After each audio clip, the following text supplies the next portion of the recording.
Exercise 3.8 question number 1 fifth subdivision. இந்த ஈக்குவேஷனை factorise பண்ண போகிறோம் சிந்தெட்டிக் டிவிஷன் யூஸ் பண்ணி. ஓகே, எக்ஸ் கியூபோட கோஎஃபிஷியன்ட் 1 இல்லை எக்ஸ் ஸ்கொயர் டேர்ம் இல்லை, அப்போ அதனுடைய கோஎஃபிஷியன்ட் 0ன்னு எடுத்துக்கணும். நெக்ஸ்ட்டு எக்ஸோட கோஎஃபிஷியன்ட் -7, லாஸ்ட்டாக கான்ஸ்டன்ட் டேர்ம். ஓகே, ஃபர்ஸ்ட் ஒரு ரஃப் ஒர்க் பண்ணிடலாம். இப்போ அந்த கோஎஃபிஷியன்ட்லாம் ஆட் பண்ணுறேன்.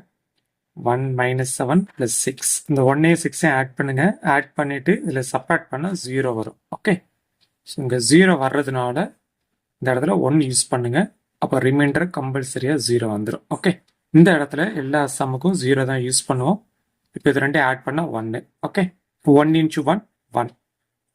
இங்கே 1 தான் வரும். ஆட் பண்ணால் 1 × 1 1. இது சப்ராக்ட் பண்ணுங்க. சப்ராக்ட் பண்ணி லார்ஜஸ்ட் வேல்யூக்கு முன்னாடி நெகட்டிவ் இருக்குது, அப்போ அந்த நெகட்டிவ் சைன் தான் அப்ளை பண்ணணும். 1 × -6 -6 6 -6 0. இந்த இடத்துல எக்ஸ் ஸ்கொயர், இந்த இடத்துல எக்ஸ் போட்டுக்கோங்க. இது எக்ஸோட வேல்யூ. ஓகே, இதை வச்சு ஒரு குவாட்ரேட்டிக் ஈக்குவேஷன் எழுத போகிறேன். X square + x -6. -6ங்கிறது ப்ராடக்ட் ஆஃப் தி ரூட்ஸ். எக்ஸோட கோஎஃபிஷியன்ட் +1, இது சம் ஆஃப் தி ரூட்ஸ். 2வையும் 3 மல்டிப்ளை பண்ணால் 6 வந்துடும்.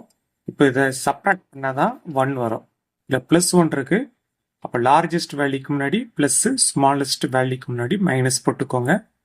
இல்லை வேரியபிள் வந்து எக்ஸ் தான் இருக்குது கொஸ்டினில். இதை ஃபேக்டர் எழுதிடுறேன். X -2 first factor. Okay, next factor x +3.